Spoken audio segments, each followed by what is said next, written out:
হয়েছিল? না, আসামির পক্ষে কোনো আইনজীবী ছিল না, কোনো ফেরিয়ারও ছিল না, কোনো বক্তব্য তাদের ছিল না। শুধু সেলেস্তি রহমান বলেছিল, শুধু সেলেস্টি রহমান বলেছিল যে আমাকে কেন অ্যারেস্ট করা হইলো, আমি তো কিছুই জানি না।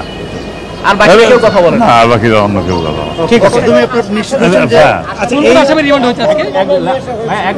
আমরা যতদূর জানি যে তার মেয়ে যে এজাহারটি দিয়েছিলেন মামলাটি, সেখানে অপহরণ মামলার আবেদন তিনি করেছিলেন। আপনি বলছেন যে হত্যা মামলা, বিষয়টা একটু যদি অপহরণ করে ওখানে হত্যা করছে, অপহরণ ঠিকই আছে, মামলা তো অপহরণই করবে, তখন তো হত্যার কিছু পান না। জি জি বললেন, যখন একজন লোক পাওয়া যাবে না তখন অপহরণ মামলাটাই হবে।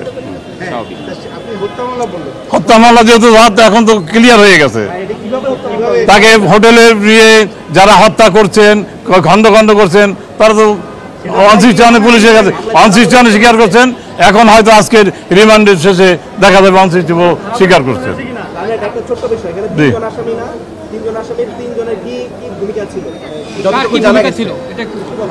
তিনজনের ভূমিকা এখন আমরা ক্লিয়ার না, জিজ্ঞাসাবাদ চলতেছে, তদন্তের সাথে 8 দিনের রিমান্ড আছে, পরে হয়তো আরো ক্লিয়ার হবে।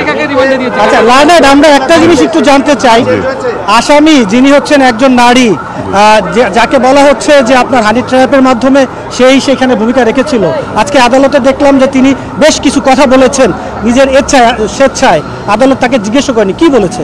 শোনেন, আসামি সেলফ ডিফেন্স তো নিবেই, সে যারা বলছে আদালতে উঠে